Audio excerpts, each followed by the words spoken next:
Meus amados, graça e paz, né, que o Senhor nosso Deus encha a sua vida de graça, encha a sua vida de misericórdia, que você possa perceber, olhar para o céu, reconhecer que existe um Criador dos céus e da terra e que isso seja o suficiente para inspirar você a dar glórias ao nome do nosso eterno e amoroso Pai. Mais uma escola bíblica dominical, embora seja online, né, mas ainda assim é possível nós discutirmos, nós aprendermos, nós entendemos as Sagradas Escrituras com os recursos tecnológicos que estão à nossa disposição no tempo de hoje. Ok? Bom, em mais essa aula de Escola Bíblica Dominical, nós já vencemos então o capítulo 6 de Zacarias, e eu penso, meus amados irmãos, que eu posso dizer para vocês que a parte mais complexa do livro de Zacarias talvez tenha acabado aqui, porque vocês perceberam por diversas vezes que as visões tinham outro significado do que aquilo que era visto por Zacarias. Né? Como a gente comenta, entre ser algo literal e ser algo alegórico, as visões que Zacarias tinham, elas tinham um outro significado por trás das coisas que ele via. Então, um cavalo não era propriamente um cavalo. Um homem entre as plantas não era propriamente um homem entre as plantas. Uma oliveira pingando óleo de forma contínua em cima de um candelabro não significava propriamente uma oliveira alimentando o fogo do candelabro. Nós tínhamos ali, então, a questão da alegoria ou do simbolismo, que dava significado para essas coisas que aconteciam. Também nas nossas últimas aulas eu comentei com vocês a respeito de mais uma ferramenta que ficaria à disposição dos irmãos, e você já pode, por favor, internalizar isso como aluno de Escola Bíblica Dominical. Quando você for ler o texto bíblico, às vezes você vai conseguir enxergar ali tipos a respeito de Cristo, tipos relacionados a Deus, tipo relacionado ao seu povo, a igreja, tipo relacionado à vida eterna, tipo relacionado às provações do mundo, não é mesmo? As provações que o cristão passa no mundo, tipo relacionado a Cristo, o sacrifício de Cristo. Esses são os tipos que mais nos chamam a atenção nas Escrituras. Tem de se ter cuidado para poder não confundir os tipos e achar que tudo na Bíblia é tipo. Já expliquei para vocês na última aula, tipos são coisas ou animais ou eventos que acontecem no Antigo Testamento, que estão lá no Antigo Testamento, pessoas do Antigo Testamento, e que quando você chega no Novo Testamento, você percebe que parece que aquela coisa, animal, pessoa, aquele evento do Antigo Testamento era como se fosse um preparatório, um trailer, um aviso, uma antecipação daquilo que aconteceria no Novo Testamento. Pedi aos irmãos para poder comentarem embaixo do vídeo, para poder responderem um questionário também, dizendo quais são os tipos que essas pessoas percebiam na Bíblia, não é mesmo? E aí a gente vê, eu comentei com vocês na última aula, Abraão, quando vai sacrificar o seu filho Isaque, nós temos um tipo de Cristo ali em Isaque, que seria sacrificado. Nós temos um tipo de Cristo no animal que é preso pelos chifres ali, que na hora de substituir Isaque, é o animal que vai derramar o sangue para poder cumprir com a obrigação do sacrifício que Abraão foi oferecer. Então nós temos diversos tipos ao longo da Bíblia. Moisés, que é um tipo de Cristo também, um tipo do Messias, e assim segue o caminho. Você já ouviu falar em nós estamos caminhando para Canaã celestial, É um corinho dos muito antigos, inclusive, dizer que caminhando eu vou para Canaã. E você é remetido ao Antigo Testamento ao se lembrar que o povo de Israel saía do Egito, então, em direção a Canaã, que era a terra prometida. Tipologicamente, isso faz referência à nossa vida cristã, que enquanto estamos nesse mundo, somos peregrinos, somos caminhantes, somos pessoas que não estamos presos a esse local que é de passagem. Estamos caminhando para Canaã celestial. Então, são coisas, eventos do Antigo Testamento, vivências do Antigo Testamento, que têm um novo significado, têm um verdadeiro significado do Novo Testamento. Isso é a tipologia bíblica. E isso é importante para você porque nós veremos tipos aqui dentro de Zacarias. Um deles a gente já conseguiu, inclusive, enxergar, que é a questão no momento de coroar Josué, você vê que Josué recebe uma coroa como se fosse, digamos assim, para reinar, e é dito, então, que o sacerdote ia exercer as funções de rei e de sacerdote ao mesmo tempo. Entretanto, e eu preciso que você guarde isso aí é um entendimento histórico, você precisa ter essa informação para compreender aquele versículo que tinha no capítulo anterior, é que é o seguinte, as duas funções seriam exercidas harmonicamente pela mesma pessoa. Só que, na história de Israel, não tem como a mesma pessoa exercer a função de rei e de sacerdote. Por quê? Porque os reis são da linhagem de Judá e os sacerdotes da linhagem de Levi. Então, todos os sacerdotes têm que ser da família de Arão, de Moisés, e eles são da família de Levi. Os reis, como foi prometido como foi profetizado por Jacó, por assim dizer, né? Da família de Judá, um dos seus filhos, na família de Judá ficaria o cetro. Cetro é um símbolo do poder de um rei. Então, todos os reis que tivessem na família de Israel, no povo de Israel, deveriam vir da família de Judá. Eu acho que o único que fugiu dessa regra mesmo, dentro de Israel enquanto reino, o que fugiu da regra foi o Saul, o primeiro rei, que era da tribo de Benjamim. Depois nós tivemos Davi, da tribo de Judá, e aí a profecia segue. Se tiver rei em Israel, tem que ser o Messias, tem que ser da família de Davi. Ok? É como se fosse, então, de novo, Deus restaurando o trono de Davi. E isso aí você já viu nas Sagradas Escrituras. Então, meus amados irmãos, quando a gente tem um rei que é sacerdote e rei ao mesmo tempo, ou ele é de uma família ou é de outra, não tem como ser as duas. Já sabemos que Cristo é da família de Judá. Então, competência para ser rei, ele tem. E para ser sacerdote? Aí você vai se lembrar, talvez, do livro de Hebreus, da carta escrita aos Hebreus, e aí o escritor de Hebreus esclarece como é que Jesus, sendo da tribo de Judá, exerce a função de sumo sacerdote. Tranquilo, ele não é sacerdote da ordem de Judá, ele é sacerdote da ordem de Melquisedeque. Então é um sacerdote ainda do tipo anterior, primitivo, anterior ao próprio Abraão. Então, nesse sentido, nós temos em Melquisedeque mais um tipo. O tipo de um rei que era sacerdote ao mesmo tempo. Melquisedeque, rei de Salém. Então ele era rei e sacerdote ao mesmo tempo. É nesse tipo que Jesus é sacerdote, não da ordem de Levi, da ordem de Melquisedeque. Agora você começa a compreender algumas coisas quando for ler o livro de Hebreus. Quando você for começar a ler o texto de Hebreus, você já começa a perceber que algumas coisas são tipos. E é o livro que melhor realmente relata, explica alguns tipos do Antigo Testamento. Ok? Bom, dito essas coisas, vamos ao livro de Zacarias, capítulo 7. Como o capítulo é pequeno, vou fazer a leitura junto com vocês e peço a você que preste atenção. Você vai notar, não é a partir de agora um texto muito difícil de compreender, não. Agora é importante ter um dado histórico, porque vai falar aqui a respeito de um tal jejum. E você fica sem saber que jejum é esse, por que faziam esse jejum e que época era essa que fazia esse jejum. E esse é um ponto histórico que é importante para você conseguir ver as cores do texto, conseguir entrar e perceber o ambiente, o contexto do texto, para você trazer isso para a sua vida. Ok? Para facilitar a interpretação do texto e você conseguir aplicar isso à sua vida. Veja comigo então o texto. No 4º ano, eu estou com a tradução da Nova Versão Internacional. Tá joia? Zacarias 7, Nova Versão Internacional que eu estou usando. No 4º ano do reinado do rei Dario, a palavra do Senhor veio a Zacarias no 4º dia do 9º mês, o mês de Quisleu.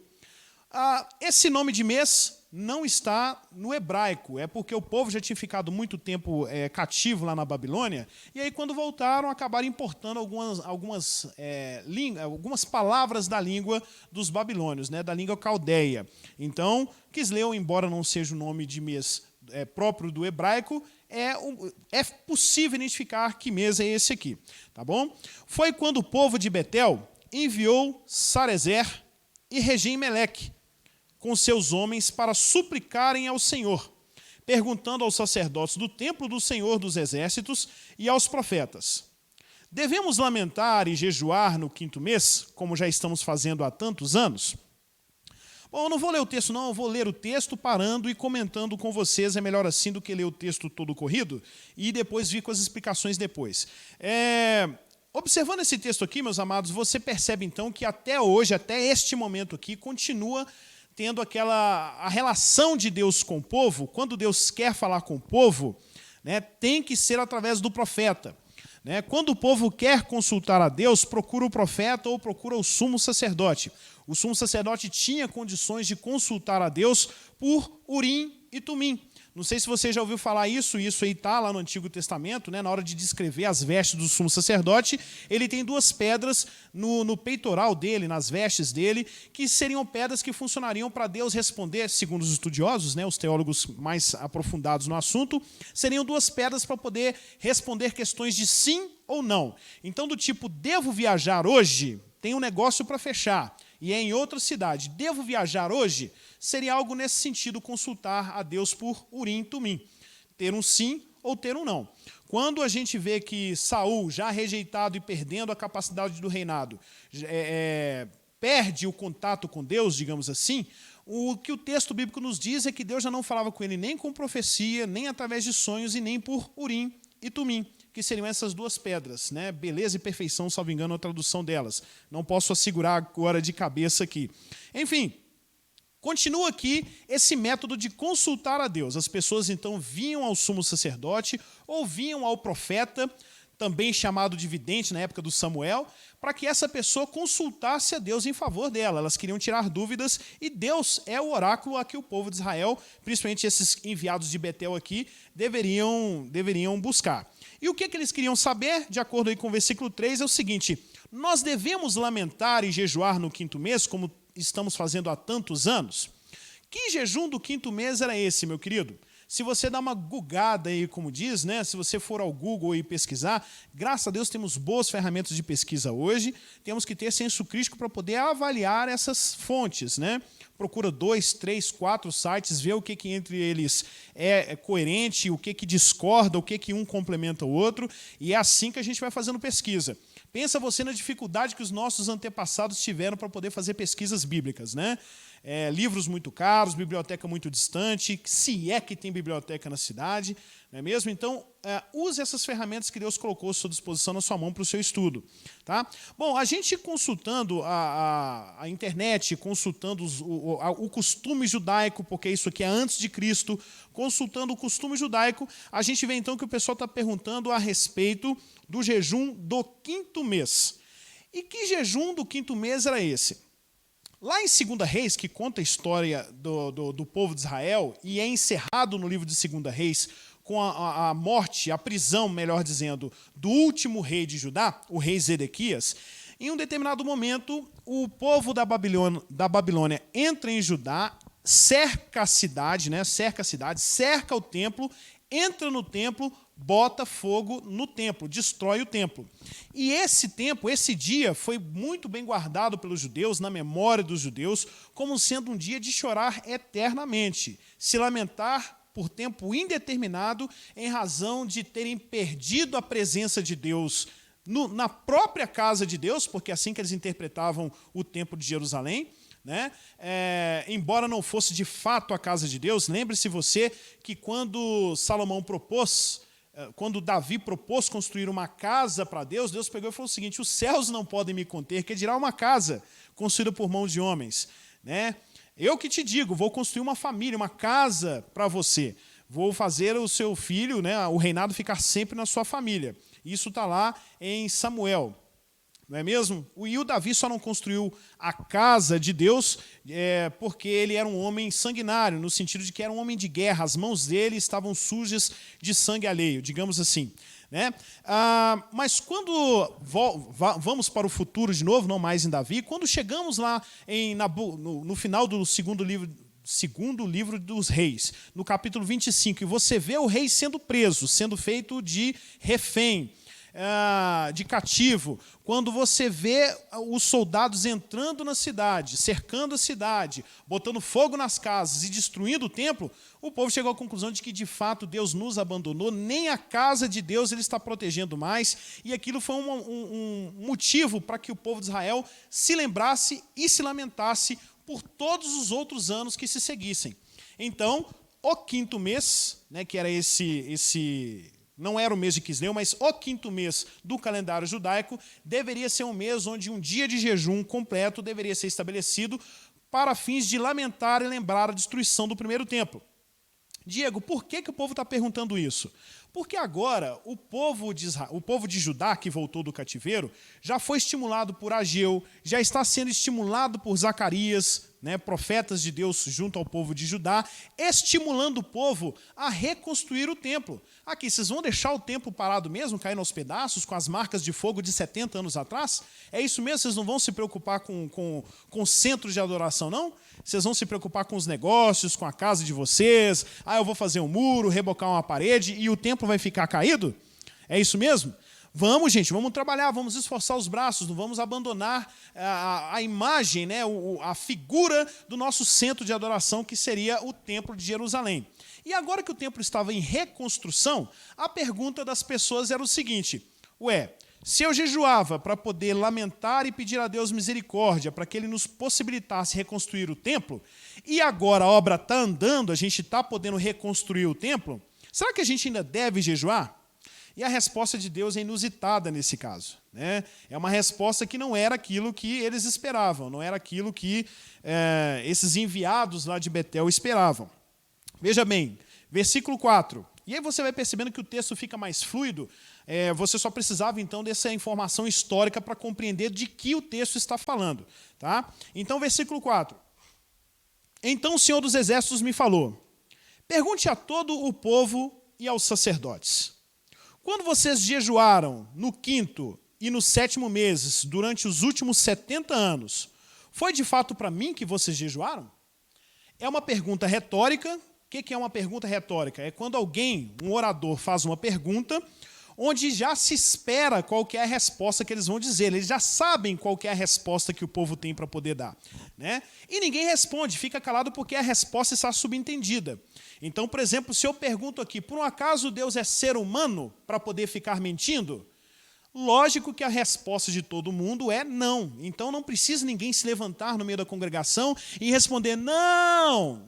Não há necessidade. É uma pergunta retórica, né? Todos podem ficar em silêncio que já entendemos qual é a resposta. A resposta está embutida na forma de perguntar. É uma pergunta retórica. E qual é a resposta que cabe nessa frase aqui? É uma pergunta retórica. Olha o jeito como se pergunta. Quando vocês jejuaram no quinto e no sétimo meses, durante os últimos 70 anos, foi para mim que jejuaram? Aparentemente, a resposta retórica é não. O povo não estava jejuando procurando o verdadeiro arrependimento, a verdadeira amargura da tristeza do arrependimento diante de Deus. Não estariam. E que jejum é esse, Diego, do sétimo mês? É porque, enquanto Zedequias foi levado cativo, o rei da Babilônia colocou um governador, implantou um governador lá chamado Gedalias.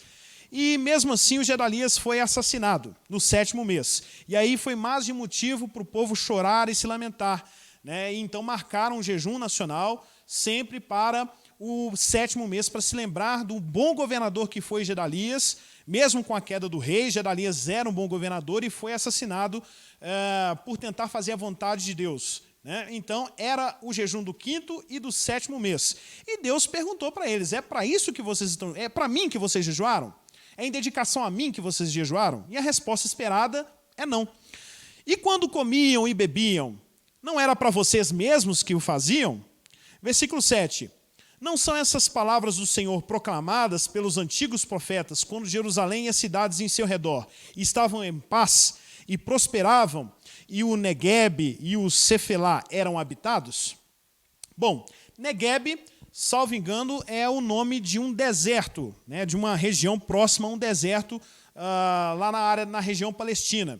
Então, desde a época, o que Deus está dizendo aqui, em forma de pergunta, é o seguinte: desde a época em que as bordas do deserto eram habitadas, e Cefelá parece que é uma espécie de planície, bem fértil, digamos assim, né? A região de Cefelá. E aí precisa de um pouquinho de geografia bíblica para você poder conseguir enxergar as cores do que está sendo perguntado aqui. Enfim, desde a época que o Neguebe, desde a época que o Cefelá eram habitados, eu tenho enviado profetas para falar a vocês que se arrependessem.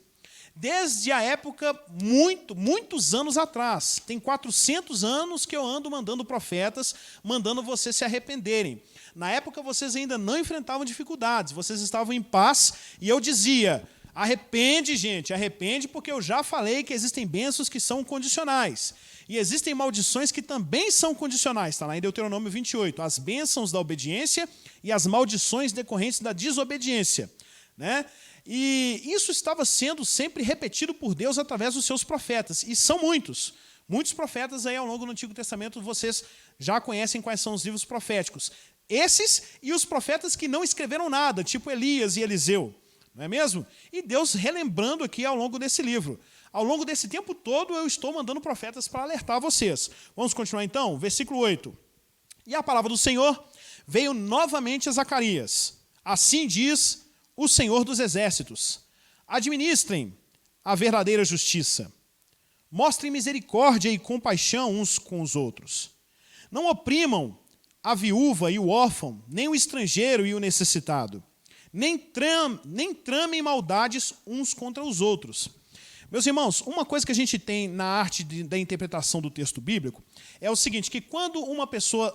Para você que já teve aula presencial conosco aqui no templo, eu me lembro que no início de quando a gente começou a falar em hermenêutica bíblica, eu mostrei uma imagem, né? Eu printei uma imagem da televisão, daquelas conversas telefônicas, geralmente aparece no jornal, aí o balãozinho para alguém da direita conversando com o balãozinho de alguém da esquerda.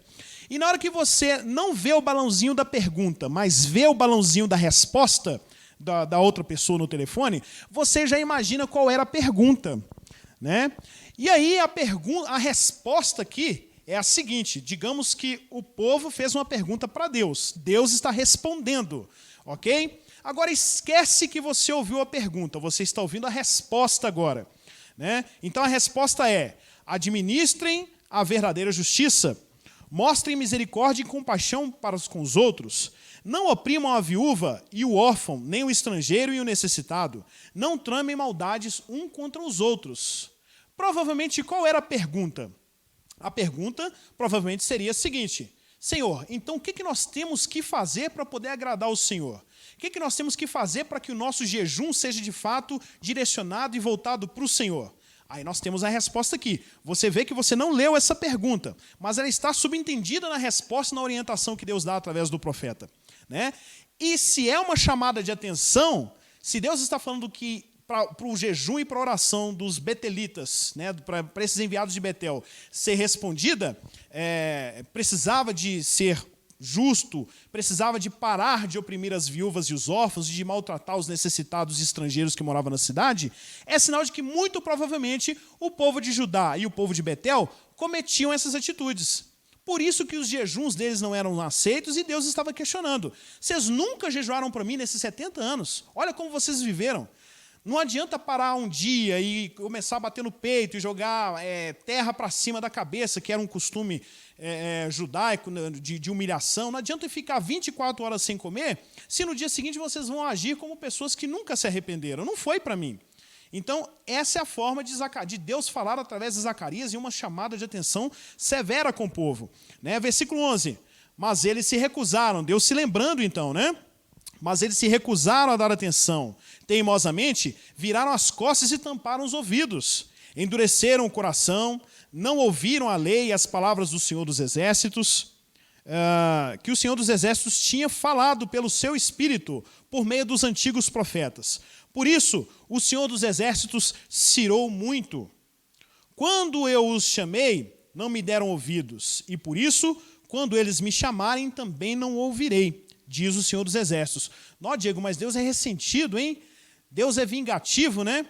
Bom, eu não vou dizer ressentido, vou dizer misericordioso, porque ele está falando, tem muito tempo que eu estou chamando a atenção e ninguém me ouviu, né? Agora eu vou dar a vocês a paga na mesma moeda que vocês me ofereceram. Estou conjecturando aqui uma resposta para os dias de hoje, né? Mas, Diego, um Deus vingativo dessa forma, meus irmãos, nós somos proibidos de nos vingar. Quem nos vinga é o Senhor. Ele tem a possibilidade de dar a paga e o retorno a quem merece, conforme as obras de cada um. Tá? Então, não se assuste, não se escandalize com essa postura do nosso Deus diante do povo de Israel, que é um povo escolhido, né? Cuja promessa estava lá em Abraão. Tá certo? Por isso que lá em Romanos chama-se atenção. Ó, se os galhos que eram próprios da oliveira, que são os judeus, que faziam parte da árvore original, foram cortados, você que é enxertado, você que não é um israelita de nascença, digamos assim, presta atenção. Tá? Porque você não tem mais privilégios do que o judeu, que era um galho próprio da árvore, não. Então, o nosso Deus é justo. Ok? Um Deus justo e que chama atenção com misericórdia durante muito tempo, mas depois, se não ouvido, ele vem com aquilo que ele prometeu. A punição para o pecado ou a bênção para a obediência. Versículo 14. Eu os espalhei como um vendaval entre as nações que eles nem conhecem. A terra que deixaram para trás ficou tão destruída que ninguém podia atravessá-la.